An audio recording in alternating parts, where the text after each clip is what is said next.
हे चौथ माता, हे करवा चौथ, हे चतुर्थी माँ,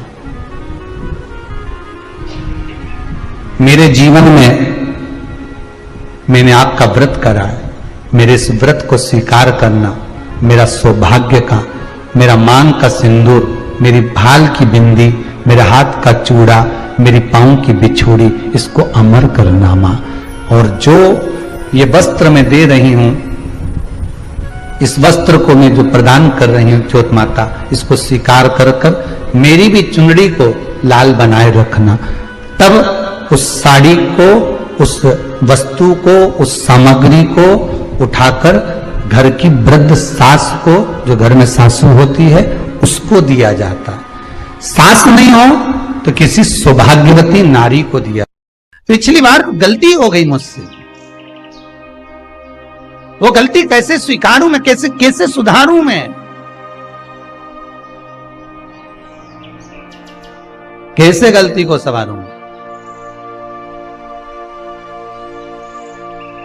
गलती को सुधारने के लिए मट्टी के करवे के साथ में शक्कर का करवा रखा जाता है। ध्यान दीजिएगा, शक्कर का करवा जानते हो, वो मीठा जो करवा होता है, मीठा जो करवा होता है वो कब प्रयोग में करा जाता है? या तो पहली बार करवा चौथ का व्रत उठाते हैं उस समय पर, या फिर उद्यापन के समय पर, या फिर कोई गलती हमसे हो गई तो मिठाई का जो शक्कर का, शुगर का जो करवा होता है उसको भरा जाता है कि मेरे से पिछले वर्ष जो गलती हो गई, क्या गलती हो गई भगवान, बस उस गलती को संवारने के लिए उसको भर दिया जाए।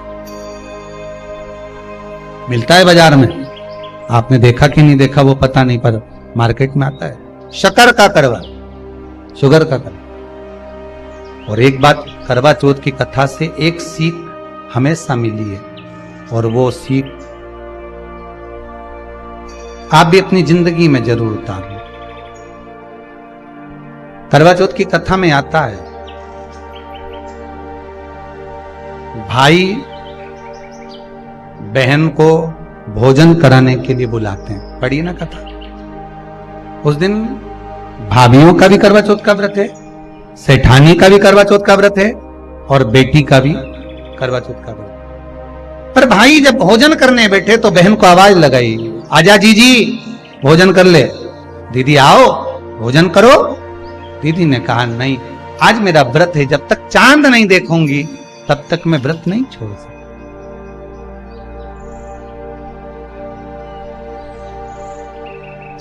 चंद्रमा देख लूंगी, अर्घ दे दूंगी, पूजन कर लूंगी, तब मैं व्रत छोड़कर फिर भोजन कर लूंगी। भाई भोजन की थाली से उठे, भोजन की थाली से भाई उठे।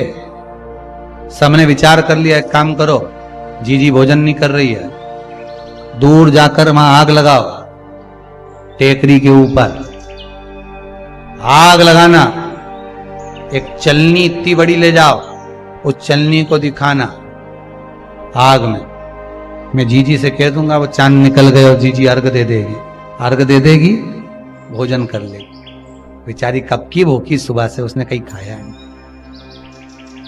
अब दया आ रही है भाइयों को। करवा चौथ की कथा बहुत ज्ञान की कथा है।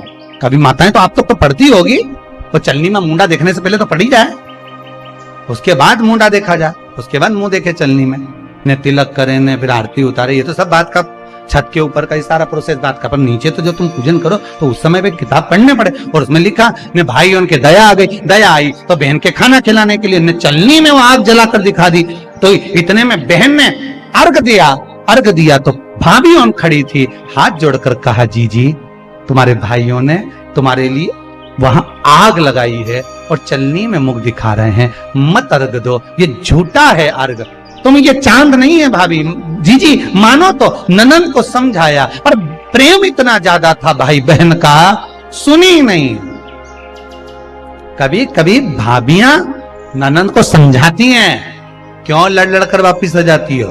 तो नंदों को लगता है हमारी भाभी तो हमारा पक्ष ही नहीं ले रही, पक्ष नहीं ले रही, तुम्हारे को जोड़ना चाहती है भाभी, इसलिए करे जीजी जरा जरा सी बात में दौड़ दौड़ के मायके मत आया करो, भाभीियों को ननद बुरी नहीं लगती, पर कभी कभी जब वो बोलती है तो तुम्हारा घर जोड़ने की बात करती है, तोड़ने की नहीं। पर हमको लगता है कि भाभी तो हमसे जलती है, हमको तो कह रही कि वहीं पड़े रहो, भरे जूता खाओ, कुछ भी करो, पड़े रहो। शास्त्र भी तो कह रहा है कि किस्मत में अगर सुख लिखा है तो सुख मिलेगा, और किस्मत में दुख लिखा है तो दुख मिलेगा। थोड़ा सा एडजस्टमेंट करना पड़ेगा। बार बार मायके वालों को अपने बीच में मत लाओ। हाँ, राखी पे जाओ तो पूरी सुना के आ जाओ। अब कथा कर रही है, भाभियों समझा रही है ननन को, करवा चौथ की कथा में लिखा है। आप लोग कहोगे कि सियर वाला महाराज कहां से बोल रहा है, तो करवा चौथ की कथा में से पढ़ लेना। भाभी ने समझाया मत करो पूजन, ये गलत है, नहीं मानी, तुम तो हमारा अहित चाहती हो। कर दिया पूजन, अर्घ भी दे दिया, जाके भोजन कर लिया, सब तरह से गणेश जी का अपमान हो गया, बर्बाद कर दिया भगवान। रोने लगी, बिलखने लगी। पूछा, अब मां के गले लगकर रो रही थी सेठानी के मां, बर्बाद हो गई, सब कुछ नष्ट हो। मां की आंख में आंसू थे। गलती क्या हुई है कुछ मालूम है? मुझे लगता है कि पिछले वर्ष जो करवा चौथ पर पूजन करी थी तो भाइयों ने आग जला दी थी, ये भाभियों ने कहा था। तो सास बोली, तेरी भाभियों ने तुझे पहले नहीं बताया? नहीं मां, मैं अर्घ दे रही थी तभी भाभियों ने कह दिया था कि यह चांद नहीं, तुम्हारे भाइयों ने तुम्हें भोजन कराने के लिए चलनी में अग्नि दिखाई। तो बेटी, गलती तो तेरी है ना।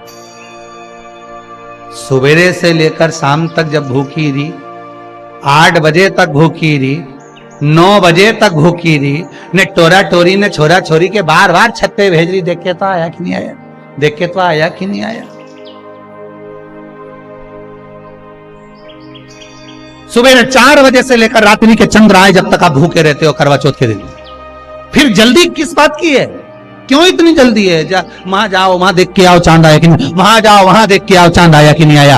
अगर भगवान को दर्शन देना है और तेरे व्रत में अगर प्रबलता है तो भगवान तो छत के ऊपर पर आकर खड़ा हो जाएगा। तो विश्वास तो रख, भरोसा तो रख। पर विश्वास ही नहीं, भरोसा ही नहीं, तो कहां प्राप्त हो? कैसे प्राप्त हो?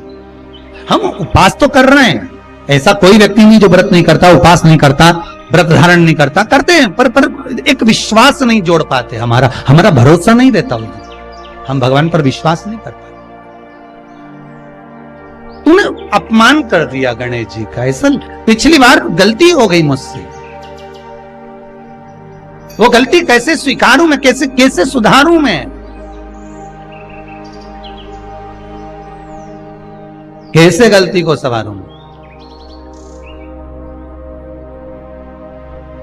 गलती को सुधारने के लिए मट्टी के करवे के साथ में शक्कर का करवा रखा जाता है। ध्यान दीजिएगा, शक्कर का करवा जानते हो, वो मीठा जो करवा होता है, मीठा जो करवा होता है वो कब प्रयोग में करा जाता है? या तो पहली बार करवा चौथ का व्रत उठाते हैं उस समय पर, या फिर उद्यापन के समय पर, या फिर कोई गलती हमसे हो गई तो मिठाई का जो शक्कर का, शुगर का जो करवा होता है उसको भरा जाता है कि मेरे से पिछले वर्ष जो गलती हो गई, क्या गलती हो गई भगवान, बस उस गलती को संवारने के लिए उसको भर दिया जाए।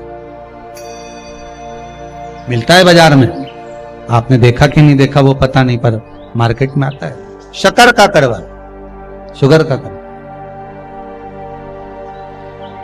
भरा।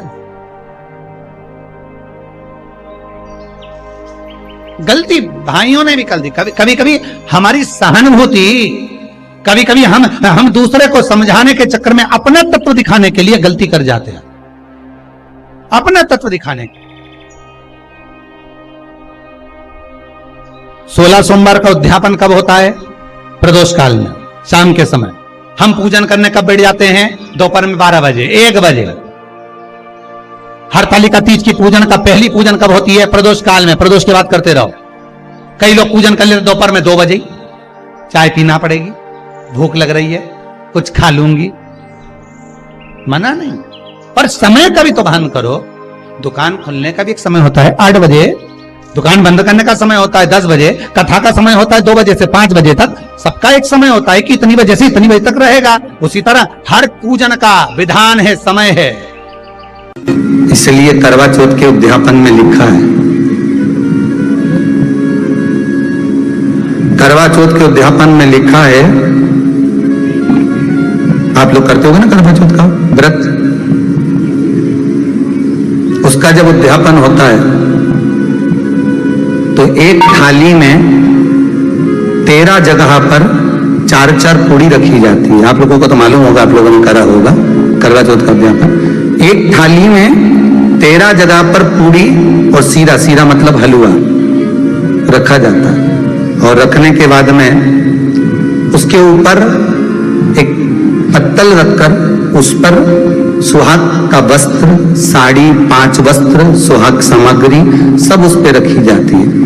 और रखने के बाद में हाथ में कंकु, चावल, हल्दी लेकर, संकल्प लेकर उस थाली पर से घुमाया जाता है। कामना करी जाती है, हे चौथ माता, हे करवा चौथ, हे चतुर्थी माँ, मेरे जीवन में मैंने आपका व्रत करा है, मेरे इस व्रत को स्वीकार करना, मेरा सौभाग्य का, मेरा मांग का सिंदूर, मेरी भाल की बिंदी, मेरे हाथ का चूड़ा, मेरी पांव की बिछुड़ी, इसको अमर करना मां। और जो ये वस्त्र मैं दे रही हूं, इस वस्त्र को मैं जो प्रदान कर रही हूं चौथ माता, इसको स्वीकार कर कर मेरी भी चुनड़ी को लाल बनाए रखना।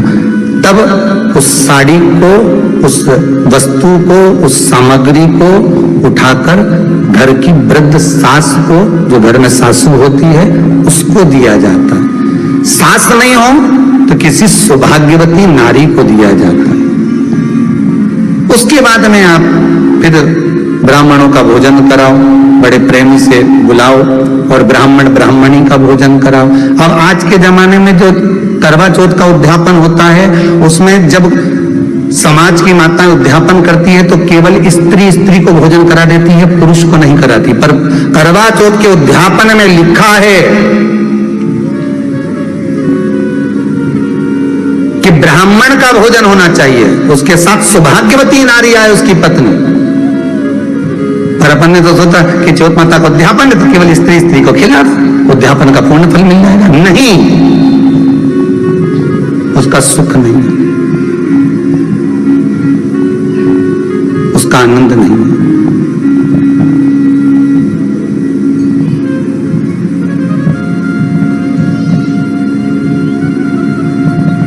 और देने का भी फल है महाराज। करवा चौथ का उद्यापन करो तो भोजन करने उसको बुलाओ जो जिसको जो अपने घर का हो, उसको उद्यापन में नहीं गिनो। अपने घर के लोगों तो वैसे ही भोजन करेंगे, घर का व्यक्ति तो वैसे ही भोजन करेगा ना, पर अपने उन्हीं को गिना। नहीं हमारी बड़ी जीजी के गिन लो ने, छोटी जीजी गिन लो ने, भांजी के गिन लो ने, उसके गिन लो ने, उसके गिन लो ने, 13-14 ऐसे इकट्ठा कर लिया साहब, ये अपने इकट्ठे हो गए, ये तो अपने हो गए।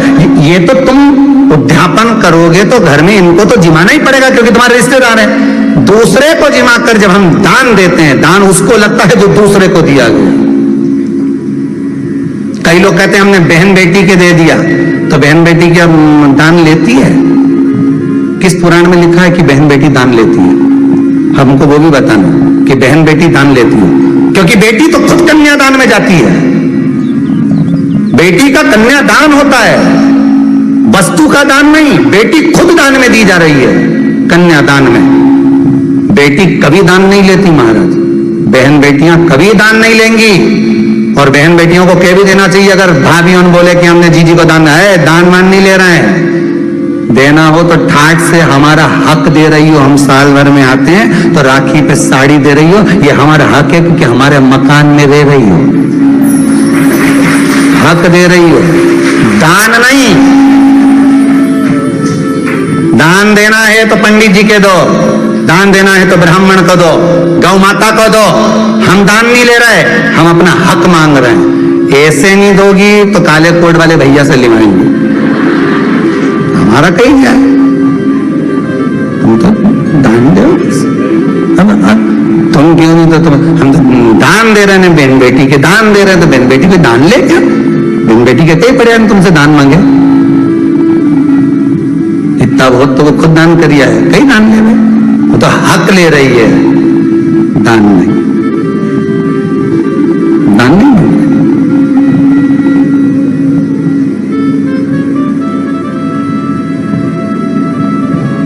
अब